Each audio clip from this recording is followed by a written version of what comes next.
welcome back to another very special episode of the Film Alchemist podcast, the show where we look at movies we love, break them apart, to find out what gives them their magic. I'm your host, Josh Griffey, joined as always by my heavily mascaraed, always covered in lady roommate and co-host, Alex Dandino. It's the nicest one intro yet. Wait till the show starts. All right. A little business before we get rolling here, guys. It's official. The Film Alchemist are on Patreon. So patreon.com/filmalchemistpod. You can join our community for as little as $1 a month. That gets you in. You can start doing some Zoom calls with us, Discord. A lot of fun stuff we're working on over there. As you reach higher tiers, you can begin to specifically select the movies you want us to talk about and have access to our patron-exclusive library over there. It is the best way to help us out, guys. For those of you who do it, you mean the world to us. Thank you. For those of you who are about to, thank you as well. Please leave us a rating and review wherever you find the show. Quick 5-star sentence or two about why you like us. Helps us defeat the algorithmic overlords and butterfly effect our way to the top of the charts. The rest of your well-being be damned. Go to YouTube and like our channel, Film Alchemist. You can email the show, filmalchemistpod@gmail.com. You can find us on all the social media you're on. We're there too. We're very easy to get a hold of. We love interacting with you guys. Thank you so much. All right. Enough of that business. Today, another benefit of being a patron of our show, you get to vote and help us select the final movie of our monthly curations. This month, the pod travels in time. So we had Journeys with 12 Monkeys, Safety Not Guaranteed, Bill and the Excellent Ted. Today, our patrons selected in what I would say was the upset of all time, Truth. Butterfly Effect. We gave them a list of movies they could have picked. I thought it would be Donnie Darko. I hoped for a Time Cop. I was almost certain it was going to be Time Cop. Yeah, Time Cop I was polling for, but the patrons selected The Butterfly Effect. Out of nowhere, it just came on strong at the end. We had a tie. The tiebreaker, it was exciting stuff. Again, patreon.com/filmalchemistpod. There, I got you again. Always business with me. Cold-hearted. I'm like, I've got Gordon Gekko here today because I just got out of the shower, so that's how I'm doing. Hey, great. So, I'm actually stoked the patrons chose this one. I hadn't seen this since the movie theater.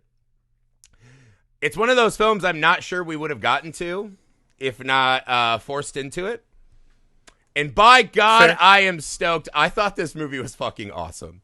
Because there's movies that go hard, right? They're like Eminem and 8 Miles. I only get one shot, and I'm not going to miss my chance to blow, right? They go the hardest. And then there's Truth. whatever the fuck the Butterfly Effect was doing, right? It's a level of hardness almost unparalleled in cinema. Alex, opening thoughts on The Butterfly Effect. Man, what a I've actually, this is one of those movies that shows up on TV a lot or just streaming that I'm like, oh, I haven't watched that one in a while, and I'll like just watch it because I'll skip through to my faves. There's a lot of favorite scenes in the movie that this falls in that time period, like time capsule movie that I'm always attracted to because I'm like, I remember looking and dressing like that. Yeah, this is like this is 2004, so there's a very specific look to everything. I also believe, sorry if my camera's shaking a little bit, I'm in the mountains, so I'm remote potting. This is actually, I believe, this was Ashton Kutcher's big breakout dramatic role. To this point, it's my understanding at this point. He was just Kelso at this point, right? He was Kelso, and he had done like a couple of like romantic comedies. That was like sort of his steez for a minute. This is a huge, and I remember seeing the trailer for it and be like, Ashton Kutcher? What the fuck is this movie about? I remember seeing the trailer and being absolutely shocked that was what the movie was going to be. And then I watched it and I was like, holy shit. Yeah, this movie... well, what's great is what you just described is how I felt after the first 20 minutes. What the fuck is this movie about? It so rapidly... I do like that. This is the thing that it does really well. Like, this movie makes me laugh inappropriately a lot of the time because I'm just like, this is absolutely absurd. Like, there's levels of this that just are shocking to me. But... this thing the movie does really well is there is this sort of in media res thing that they start the movie in that I like a lot. Like, I like that they just sort of they don't explain much. They just throw us in the deep end and be like, catch up whenever you want. We don't care. I think to your point, it starts because it does one thing I hate, which is it starts with the end, right? If my plan worked, I've gone back to save her. It's like this is something that you'll take umbrage with throughout the movie because you realize, why are you just writing down lies out loud? You clearly, no one on earth has had less interest in actually helping another human being out than Ashton Kutcher in this movie. 0% interested, right? Multiple times he could have just taken the L, taken one on the chin, taken his brain from his normal timeline, and just made a better future for himself. He cannot allow himself to do that, right? Right. But yeah, the movie just jumps in, and it essentially assumes that everyone who would ever stumble upon this movie completely understands the gimmick of time travel in this film. And this version of time travel. Exactly right. And I think this is a very apt way to close Time Travel Month, right? I agree. Because in a way, we picked 3 time travel movies where the dangers of time travel, the space-time continuum stuff, do not exist. And this movie makes it hyper important, right? This is essentially the dark, new metal version of About Time, where this one lineage of males somehow are able to completely unravel the entire universe as they see fit. This is like truly for those of you, we did About Time back in February. For those of you who listen to it, the About Time thing is nearly consequence-free time travel. This one is imagine every consequence you can think of. And I mean, that's exactly what the butterfly effect is supposed to be, but literally everything is horrifyingly changed in some fashion, either to Ashton Kutcher himself or to the people surrounding him. Yeah, and we don't even get past that. God only knows what other things he's fucking up, right? Yeah, Chevy Chase could be hosting The Tonight Show for all I know. It's shocking. Yeah, I mean, it's just... But I think that's fun, though, right? Because I think one of the things about time travel is I've always thought that consequence-free time travel is a coward's way out, right? Because you want the ability to go back and introspect and change and look at your past decisions without the fucking balls. Are you willing to risk everything, right? To gamble on that one moment? Because I've always said this, right? I've told this story to everyone who knows me. I know the exact moment in time for me, right? There was a moment where we used to have dances, right? And at the 6th grade dance, somehow, the kid whose mom only bought him, I had Dockers, deep V, pullover cardigan sweaters, and turtlenecks. That's all I wore every day because that's the winter wardrobe I chose for myself. Right. And I was pot committed, as they say. So I just kept, going with the look, right? And somehow I got the most attractive girl in 6th grade who was interested. She thought I was funny. And so we had school dances, and I went, right? And you could either dance or go to the gym and shoot hoops with your socks on, right? You had to take your shoes off, and you could shoot hoops and just try not to break your arm all night. I walked into the dance. I was ready. And out of nowhere, this fucking girl ambushes me, right? Caw! And she goes, Josh, would you like to dance with me? And I stared deep in her eyes. And I'd always been a nerd, kind of the outcast kid. I stared deep in her eyes, and I said, absolutely not. And I left, and I went and played basketball because I was a coward. And I've always wondered, had I taken that dance, would it have sent me on this trajectory of Varsity Blues, Griff, that never existed, and what that would have been like, right? But would I give up my life now for that gamble? No. But I think that's the fun stakes, right? So Butterfly Effect is that game, except not about a meet cute at a 6th grade dance, about every horrible thing that can happen. Because I'll tell you this, I started the movie, and my 6-year-old son and my 4-year-old son just wanted to watch the movie with me. And I was like, yeah, sure, cuddle up, sit down. And then Eric Stoltz shows up, and I go, something immediately feels off, and then, God, no! Scrambling for the remote to kick my talk about pot committed right there. Jeez. All kinds of committed going on there. Yeah. Horrendous. And I just forgot. I forgot that Butterfly Effect, in no uncertain terms, goes the absolute hardest it can go in every fucking scene. Yeah. Yeah. The movie is unrelenting in that fashion. There is absolutely nothing about what happens in that movie that is not this overwhelming sense of, God, just you're like, oh my God, everybody's life is tremendously awful. There's no way, This was always my thing. Like from the top of the movie, my issue is always Ashton Kutcher's character Evan. His life is fine. Like he goes to college, he lives his life, everything's going okay. Like all he does is feel this like immense guilt, so he goes and tries to like reconnect with Amy Smart's character, who's this girl Kaylee that he loved when he was young. And it's interesting because like without time traveling, he almost immediately fucks up the present by like ruining this girl's life, like just by bringing up horrible shit that happened. Well, before we start into this, right? So let's lay out what happened, because I think you bring up probably the best point in the movie that we just kind of brush over, right? Is that Evan is always the least interesting character in every scene. Oh yeah, right, and that's a baffling, continuous problem of the movie. It's pretty impressive given what happens to him. So Evan, in what is probably the biggest time travel issue of the movie, somehow Alpha Evan, right, the first Evan we ever see, is already having these time jumps, right? We learn later that that's because he's jumping back into his own childlike body by reading a journal and then later through home movies, whatever, right? Right. His method of time travel is actually one of my favorite in films, is traveling through yourself as the vessel, as the time machine, right? I think that's an amazing gimmick. Right. What I think is stupid is why are we introduced to Alpha Evan with these moments of blackout? Why is he having the blackout before he's able to live through the traumas and then go back? You know what I mean? That's the time travel problem of the movie that doesn't make sense. What do you mean? What do you mean by that? Okay, so, let's take the worst example, right? So he's drawing a picture and his mom comes back and he's standing there like young Mikey Myers who just watched his sister have 20 seconds of sex, right? Right. One, why is he standing there with the serial killer face like a knife if Evan's got the knife to go cut up the boom boom stick? Right. Two, what comes first, Alpha Evan or time travel Evan? There had to be a time when Evan was going through life and that was not happening to him. The fact that the first time we see Evan, he's already losing time shows us that this might be a more nefarious time lock, which is something else altogether. And I don't think this movie's trying to be that enormous in its vision. But that's a big fucking problem of the movie, right? Because a lot of the drama of what happens, right? So essentially in order, what happens? Eric Stoltz is a pedophile. Yeah.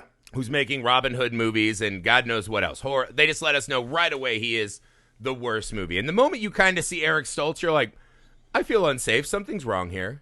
When he's like, hey, sport, let's play Nerf balls. It does have one of my favorite visual cues in a movie, which is the he like picks up a drink. Like you just see it like the drink like comes into frame to his lips. You're like, got it. Thank you very much. Like, thank you, visual metaphors. I need no explanation what's about to happen. Yeah. Dr. Jekyll and Mr. Diddler with that cue, right? And so he's just a piece of shit. Through that, he traumatizes Evan and Kaylee. And sitting on the stairs because he really wanted to watch was Tommy, who then gets mad at Evan for being a part of the abuse. Later, they blow up a mailbox that it takes us almost the whole movie to find out blew up a mom and her baby, which left their friend Lenny absolutely horrified, as it should, from watching the carnage of the film. Right. And then we burn a dog and light it on fire, right? Right. So right away you're like, dead dog, pedophilia, sexual assault, and dead baby. So you're like, butterfly effect is going just through the roof to make us uncomfortable. Like, the issue is, though, is that every one of those scenes, Evan is the least traumatized because through his own time traveling, somehow, he's not present for the drama. I think that's a narratively bad choice. Right. So whenever he travels back, he's not helping himself. He's fucking everyone else who had to live through that. Yeah, I think that's a very... All right, that makes sense to me. Now I get what you're saying. It's an odd choice that... It's weird. Like, the childhood thing is... It's a strange thing that the childhood... Like, Evan seems demonstrably okay. Everyone else is fucked up, but it's because he's blacking out and trying... Right. Like... It feels like a bad writer thing that they're trying to out-clever the sci-fi and they need an excuse for journaling. Right. Like, Well, why like, he's such an avid journaler. well, like Alpha Evan's whole shtick is that like the blackouts, like that's him coming back from the future to change something. But yeah, I don't know. It's weird. Like every single time he does this, like throughout his childhood, throughout Alpha Evan's childhood, for instance, it seems like nothing bad occurs to him. Like because he's blacking out, it's as if he does not have any. There's no consequences because he blacks out. Yeah, because they kind of hint at that he knows what happened, but he always gets to stay away, right? Like, oh, not me. And my theory is, who would most want to go back in time and fix things more than the people who actually suffered them, right? The biggest consequence of Evan's life that we see, right? And not that these bad things didn't happen to him in the basement and because, you know, of the firecracker and whatever. It's not a firecracker. It's fucking dynamite. Yeah. Oh, God. Like the hand of the baby's hand grabbing the decorative mailbox. I was like, oh. It legitimately made me nauseous. It's still, well, yeah, because the first time I saw the decorative mailbox, I'm like, yeah, I know those kind of people. They're begging for their mailbox to be destroyed. So I was like, what's the big deal? And then when they show you that shot, you're like weeping out loud. Oh, it was just a mailbox. No, but essentially Evan's biggest consequence, right? He loses his dog, which he knows after the fact. But his mom is pretty fucking sure that Evan killed a baby and a mom. And she goes, yep, time to move. Yeah. And then he just gets to go off to fucking state.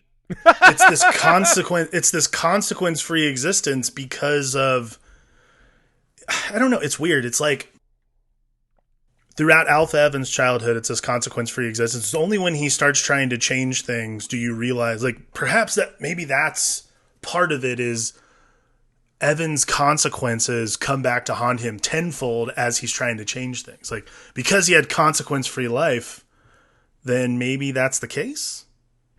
Well, yeah, maybe it's existence catching up with him. I mean, yeah, perhaps. One of the things I love about this movie, right, is I love the theme of, because the time travel in this again is very intrapersonal, right?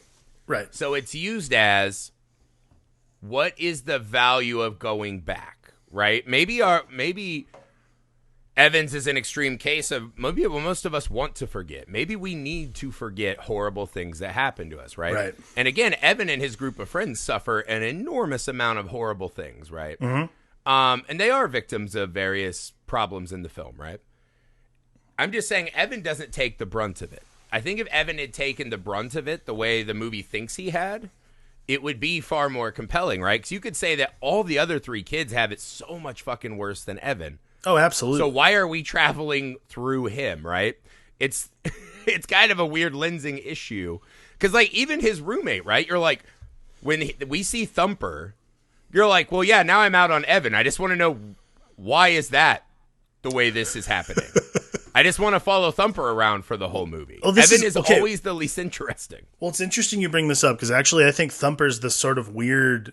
So Thumper's always been this really strange character. Like, Ethan Suplee's an amazing actor. God, he's one of my favorites, yes. He's always good in literally everything he does. This is the thing that I've always been curious about, though, is Thumper, everybody has seismic shifts when the worlds change. When Evan rewrites history, there's seismic shifts. Thumper is the only character in the movie who literally never changes. He is the same person throughout the entirety of the movie, and I've always found that fascinating, and I've been trying to figure out why. On this viewing, I'm wondering if he actually is sort of this, almost like a Clarence, like he's watching all this go down. You think he's a Time Lord? Kind of. I mean, it wouldn't surprise me. He's literally the same. How is he the only person who hasn't...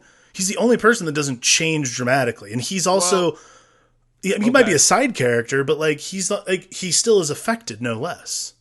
I would say, well, there's the one where he's like everything's backwards, and they just switch halves of the room, but they're the same. Right. I thought it'd been cool if Ashton Kutcher was the one who was all fucking hot topicked out.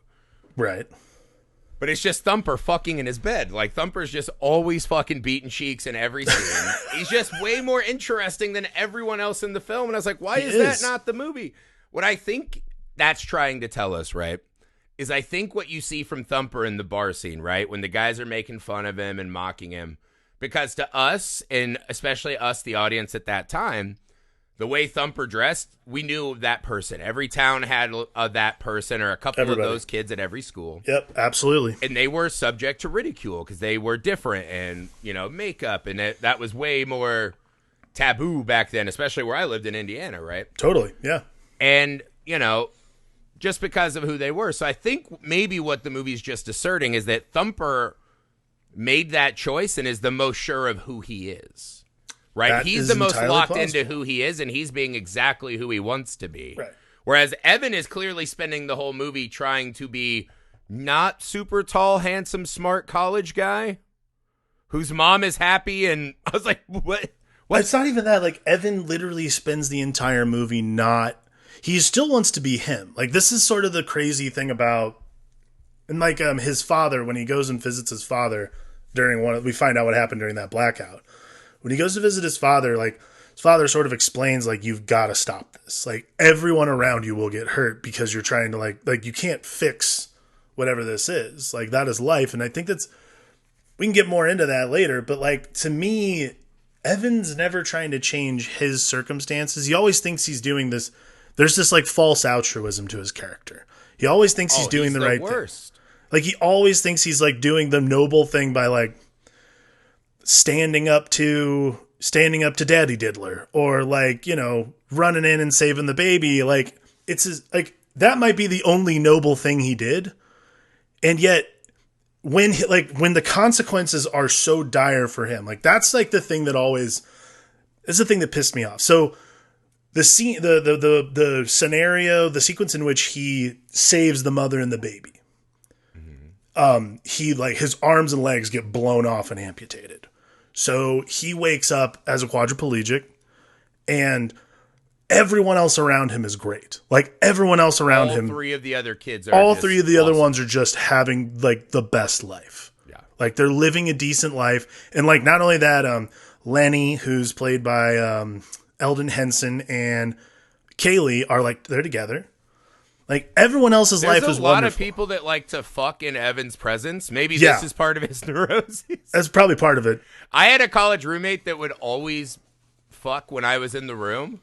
Mm-hmm. And, like, I'd come home from class, and he had fucking tacked these, like, fleece blankets around his loft. And he would pull the blanket back, and I'd be, like, looking into his eyes while he was on top of a lady. And he'd be like, hey, man, how was your day? And I'd be like, great, man. Close your fucking blanket. And he'd go, right on, man. And he would close it, and they just get back to fucking. That's much nicer than my college room. My freshman year college roommate left the door unlocked constantly. You're the best, Mikey. You're the best. Constantly left the door open while he was masturbating. And I finally, at one point, I walked in and was like, dude, just lock the door, man, and write on our little whiteboard. Because in the dorms in Indiana, we all had little whiteboards saying what we were doing. I'm like, dude, just write I'm masturbating. I'll come back later. I don't give a shit. And code word. And he was like, I'm getting out of here. I have to go. And I'm like, all right, cool. Funny story. That guy's now a priest. Butterfly effect. Anyways, or preacher. I don't know. He's super Catholic. Lord. Remind me not to travel in your timeline. He's super Catholic. But either way, let's talk about this for a sec, because you brought up something I think is really interesting, right? Masturbating roommates. I'm always down for that conversation. So when he goes and confronts his dad, right? And his dad is like, you can't play God. You have to stop this. And he goes, I'll come back and see you when I fixed everything, you old puss. And you're like, what? You're like, no wonder he fucking wanted to strangle his ass. He's like, look at this little devil I created. Yeah. But here's the problem, right? There are constant moments of this in the film. So essentially the start of Act 2, right, is Evan realizes by reading these journals in the weirdest foreplay ever. This girl's like, read me your journals. And he's like, read your journals, Evan. I'm cold Weird. in a basement. The neighbor man's making me take my clothes It's off. so And she awkward. goes, yeah, keep reading. And you're like, what? Why are you getting hot by that, this? You have a problem, he lady. is able to travel through his own time, blah, blah, blah. So then he knows what fucking happened because he went back. Apparently and this is, if I'm remembering correctly, it feels like he now has seen what happened, right, with the videotape. Yes. He decides he'll go back and fucking play coy with Amy Smart, who is a waitress who we see getting groped, and her boss is belittling her. She just did a whole shift. She's having a rough life. She sees him and is legitimately happy. Like, Evan, tell me everything. She's so happy. And he goes, hey, can you maybe say out loud what I just watched in a fucking time travel? Like, why does he do that? And then he starts, like, high-horsing her, right? Like, it's not our fault. It's your dad's fault, blah, blah, blah. That leads her to go home and be depressed, and she takes her own life, right? Yes. This leads Evan to the guilt. And I think this turn, right? I don't think Evan is as much harboring the guilt for what he did, pushing this poor woman over the edge, right? He never did come back to her. He does the performative, oh, I'll throw the letter, I'd come back for you on your grave. Yeah, maybe you should have tried that like 10 years ago when you're at state. You know what I mean? Doing journaling foreplay or whatever. Right. But I think what it is instead of, because that's the weird thing, right? Our first time travel is back to frat Evan. He is enjoying the fucking. He fucks this girl. He fucks this dead girl. He rewrites all of history, and he's fucking this girl who's now back. And it's strange because you look at it, and she seems happy. But what you get is, oh my God, Evan is doing this just for him. He wants to be in that bed. Yeah, he doesn't care as much that she's in that bed. No, and I think that's the big, like, missed conceit of the movie is, like, they spend an inordinate amount of time trying to, like, make Evan seem not totally fucking selfish with this essentially godlike power he wields over those. I don't think they are. I think Evan is lying to himself, but I think the movie's pretty upfront with all of us that he's a sack of shit.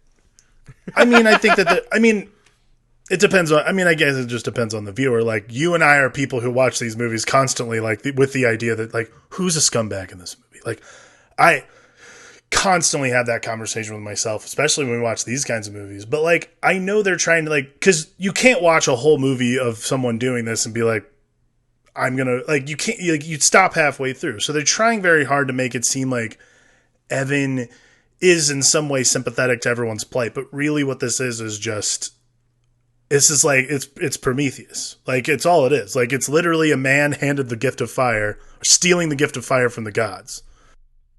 Yeah, but what it should have been, if they made this movie now, this would have been Amy Smart's movie, right? She is the one who suffered. How much are you willing to go back and make your own life better at the expense of others, right? That's what this movie should have been about. Instead, what it is white guy who has it awesome, right?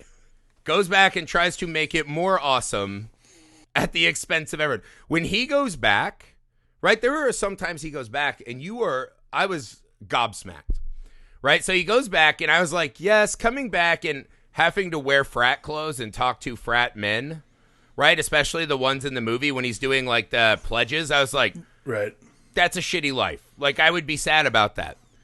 And then when you see this timeline's Evan emerging through, when he's like, what'd you say to me, pledge? Do the Greek alphabet, blah, blah, blah, blah. And you're like, whoa, yeah, I don't want to be that guy. Yeah. So I think the movie was trying to build in, right? Because as an audience member, you're going, here's an idea. Quit the fucking frat and go say, Thumper, I'm sorry for being such a dickweed. Right. Can I be your friend now and start a better life in the future where be a better person? That's the thing is, like, he's handed these consequences over and over again, and he never tries to improve what's going on in his life. No, and that's the thing. By going back and saving Amy Smart, because he's bringing his own personal shit into it more than protecting her, he is the one who directs Eric Stoltz's abuse onto Tommy.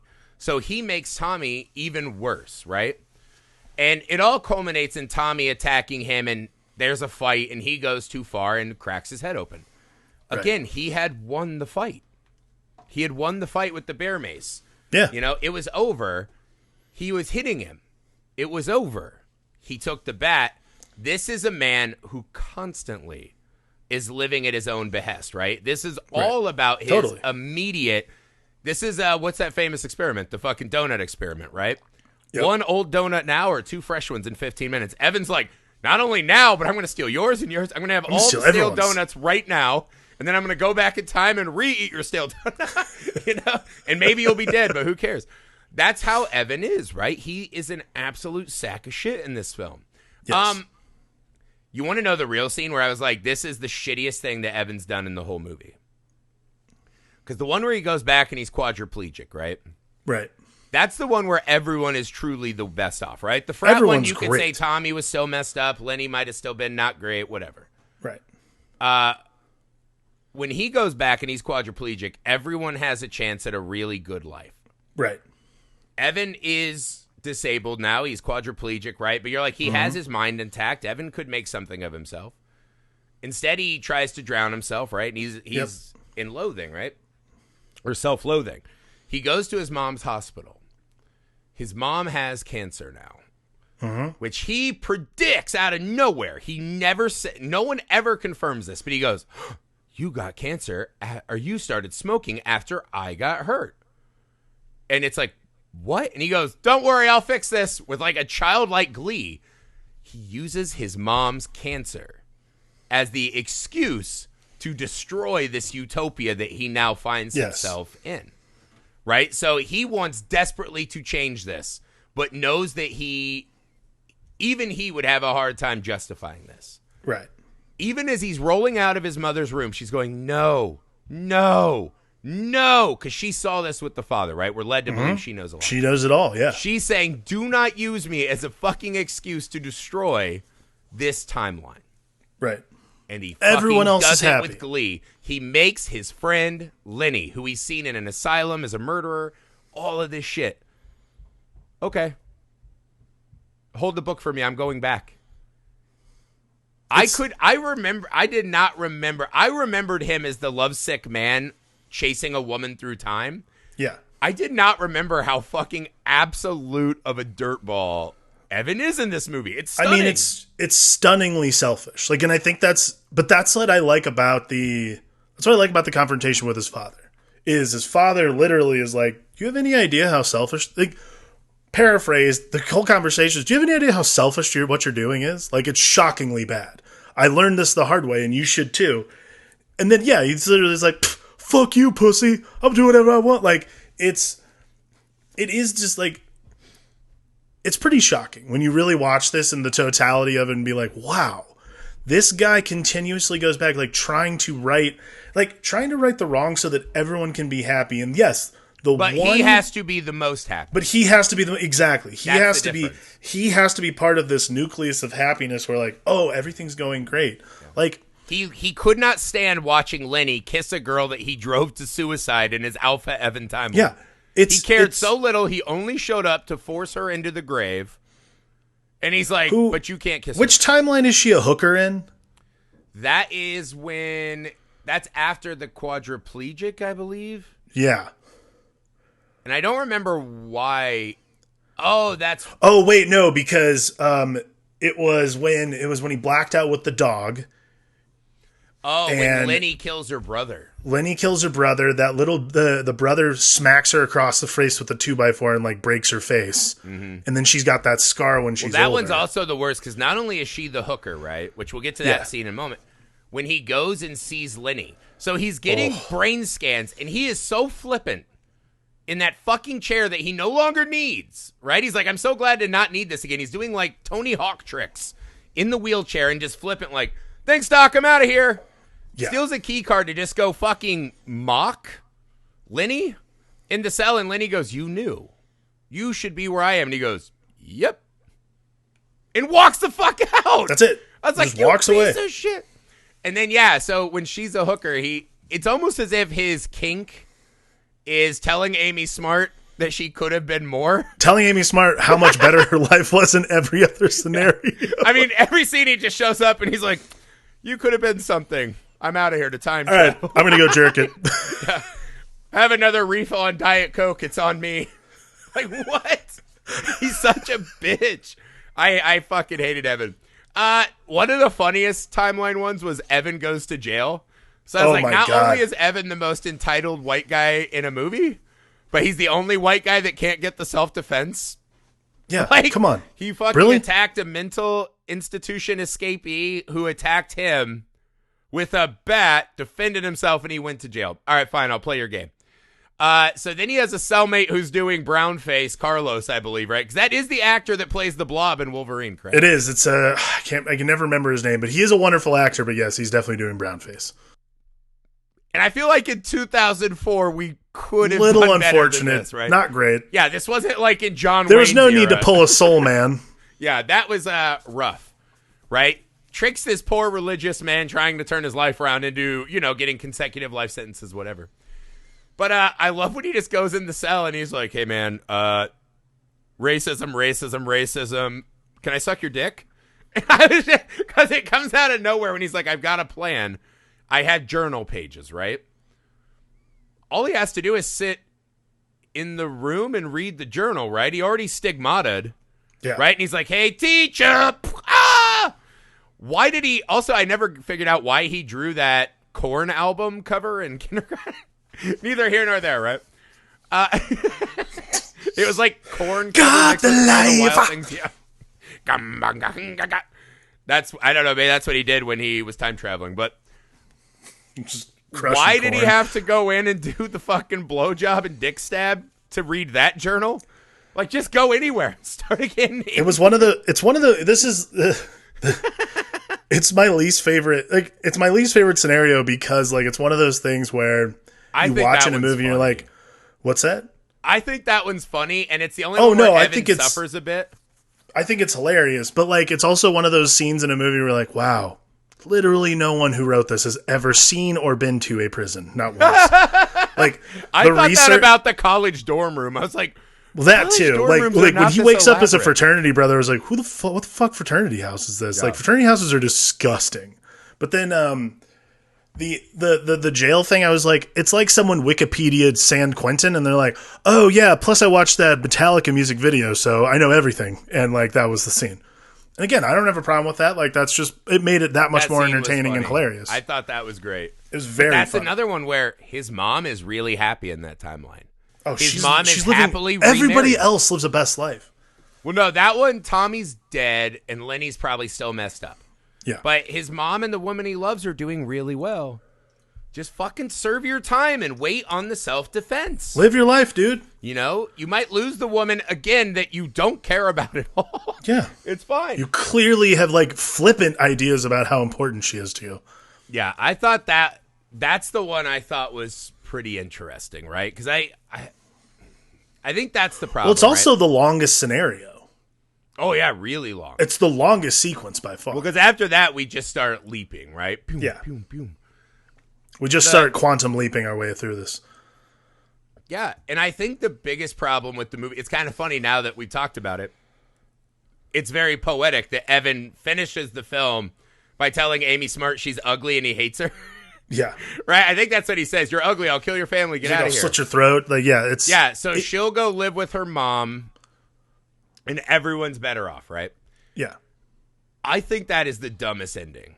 Because what the movie's essentially saying the entire time is you cannot, by using this power, go back and change everyone's life for the better. That right. Every time, this is a wish fulfillment horror, right? More than it's even a time travel film. Totally. This is a be careful what you wish for horror film, right? It's like a monkey paw movie. That's what the whole movie's telling us. Every time you go back to try to get something for yourself, something bad happens. And I think there is a silliness to the logic that sending her away is him actually losing something. Because he just seems to do that in every scenario. Right. He sends her away and everyone legitimately gets better. So the movie is telling us the exact opposite of what it spent the entire movie warning us about. Is that you truly can go back in time and make everything better. And we are led to believe that Evan is going to stop doing this because he burned journals in one reel of film. What happens when his mom passes away and he's cleaning out her house? You don't think he's going to find some... I would go beyond that. What's going to happen when he starts journaling again?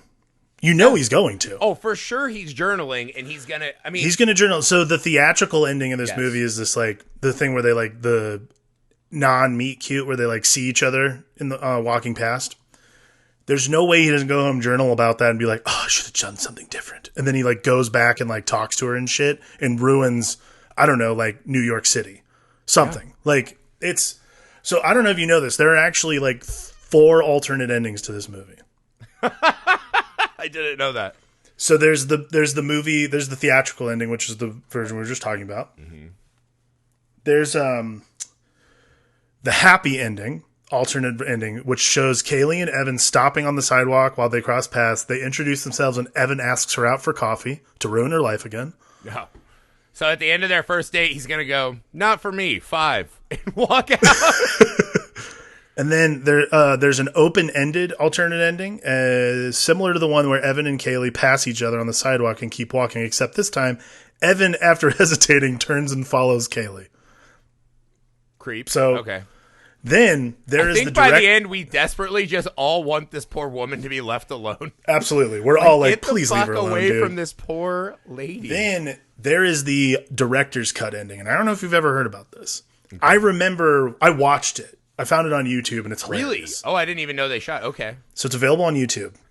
The director's cut ending is Evan realizes he is pretty much the worst person ever and will demonstrably ruin anybody in his life. So what he decides to do is he finds a video or a reel of some kind to transport himself back to the day of his birth.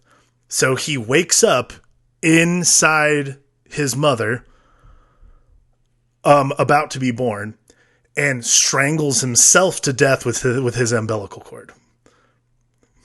Yeah, this probably would have won an Oscar. I actually, I'm way like, better.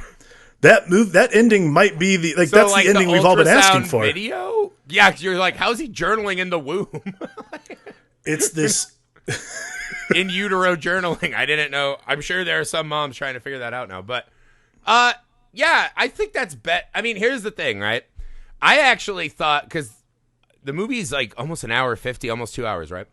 Yeah. I thought the movie was ending when Evan woke up in the psych ward. Same. Right? And they go, there are no fucking journals. There are no movies. This is an elaborate delusion that you've created to deal with the traumas of your childhood, right? Because you were a victim of sexual assault, this and that. I thought that was fucking brilliant because it explains away all the time paradox shit. Yeah. It's perfect. And then it leaves us, the audience, we can believe either way. Right. I don't know. I'm sure that tested so poorly that they did, whatever the fuck that ending was. Give me that umbilical cord ending. It's the only logical way. It's a weird thing to say. I want a, fucking Static X music video to have a happy ending. Like, that's a weird ask for the audience. I think this should end on a somber, reflective note about the powers of playing God. I agree. I actually think it would. I always assumed it would end in the psych, like, because the way the movie obviously begins with the ending. The ending in the psych ward makes the most sense because it is the ultimate consequence. Like, that is the ultimate consequence. Is like you believe that you can play God, and while you might, like, it's what we talked about with 12 Monkeys, the Cassandra complex. You're the only person who understands you can actually have the power to have world-changing powers, but nobody cares. Nobody believes you. Nobody wants to believe you because all it will do is cause destruction and mayhem. Well, also that one too. You're like, this is another example of things are fine for you, Evan. Just act like a normal, decent human being. And they'll probably let you out if you just are like, hey, I'm good, man. I had a rough phase. Like, I feel better. Quit bothering everyone and just go back to college afterwards. Yeah, like, god damn. I mean, I guess I don't know how institutionalism works, right? How this, like, maybe he's trapped, but his mom's still around, so she could be like, hey, man, he feels better. Yeah. Like, this isn't like Rob Zombie's Halloween where Michael Myers is stabbing nurses. Like, just calm the fuck down. Stop talking about journals all the time. I don't know. That's my takeaway from the movie, though. I love and I thought that would be a very succinct ending because I like the idea in this. It is time travel in the loosest manner, right. And what it is I love when Amy Smart just goes in on him, right? What fucking right do you have to come back here and just stir up my shit, man? I am struggling to get through the day. She's the audience. Yeah, well, like, what are you doing here? But that's why it should have been her movie. Not to harp on that. But again, I thought that watching it, right? I was just having one of those days where you're like, even if you don't have a great trauma, some days you're just like, you know what? Just getting through my basic day is a fucking struggle today. And it's hard, man. And for someone to just show up and be like, hey, I want to ask you about the worst moment of your life, right? We all have one, right? We can think back to our one moment that's our worst moment. Be like, hey, can we just talk about that right now? You're like, bitch, I just did overtime. Get the fuck out of here.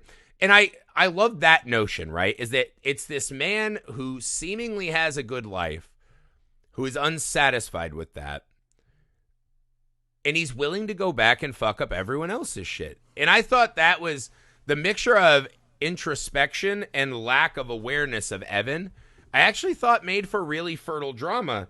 And I don't think the movie is super lying to itself about Evan being a heroic figure. So for me, almost the whole movie works exceptionally well, except the ending.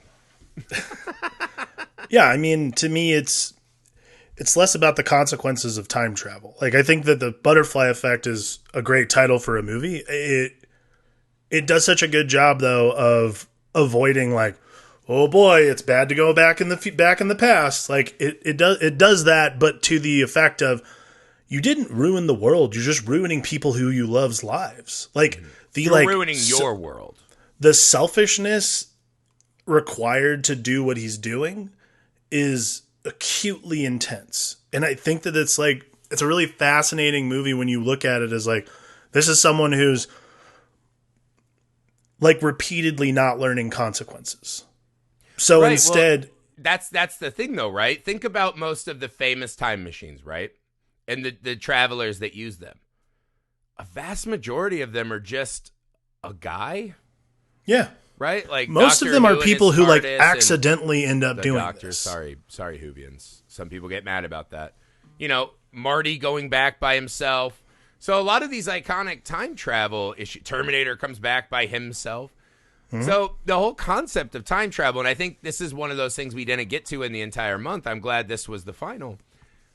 When you go back by yourself, right? You may say you're doing it for the world. You're doing it for yourself. Right, is a very selfish, and it's visually right there on the screen for the most part. It's this, like, even Bill and Ted, they're going back for only Bill and Ted, right? True.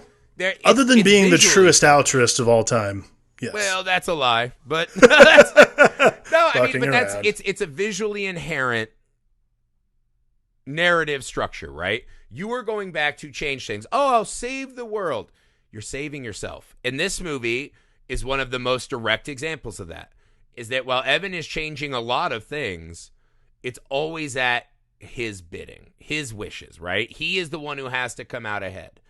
And I thought that was a really interesting place, right? I think the very flawed, selfish, shitty time traveler is the most interesting time traveler, because I think they all are. We just hide them behind this world-saving cape, right? We wrap them up and make them heroic. Yeah. I don't think unfortunately, any of them are. Yeah, unfortunately, in a lot of ways, the selfish time traveler is by far the most interesting one, because their reasons usually supersede whatever world-ending cataclysm could. Like, I don't know if you've ever had. Let me ask you this. I'll put you on the spot. Who is the only non-selfish time traveler in your mind? None. Marty McFly. Because he didn't mean to travel in time when he got in the DeLorean. The Iranians just started shooting at him, and he's like, ah!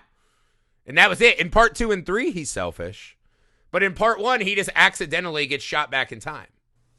I mean, I don't know if there's any other time traveler that's not going back to be a selfish But he person. does all these things. But, yeah, whatever. Either way. To me, the selfish time traveler is the one that works because that's the story that we can relate to the most. Like, bigger time travel movies, like movies where there are world-ending consequences. Like, I think about, like Live, Die, Repeat. Yes, I understand that the real title is Edge of Tomorrow. I don't give a shit. Like Live, Die, Repeat. It seems this Tomorrow War thing has another thing, the one that just came out on Amazon, which apparently is quite good. I don't know. But either way, like, large scale events that seem to have a consequence to time travel in some way, like, those people still are not, though, like, storytelling wise, those aren't nearly as interesting as these people are deemed essentially selfish for their time travel exploits simply because it's their personal gain. It's not about personal gain, not about world-saving consequences. Yeah, and this is my contention to you. I think they're all selfish pricks. We just hide them in different things. In Planet of the Apes, right? He might go back through an accident, but that's a movie where humans are punished for pushing the boundaries of science, right? So a lot of it's that kind of stuff, right? I think the time machine falls into that.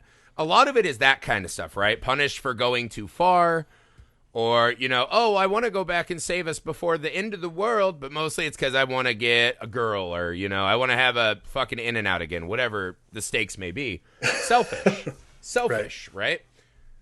This movie doesn't hide from that, and I'll always give it high marks. Again, I think the ending is pretty weak for a movie that went so hard, and I'm just mad they made sequels to this movie, 2 of them if I'm not mistaken.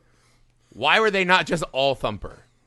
Thumper is one of those, I was like, he's a character who came into my life.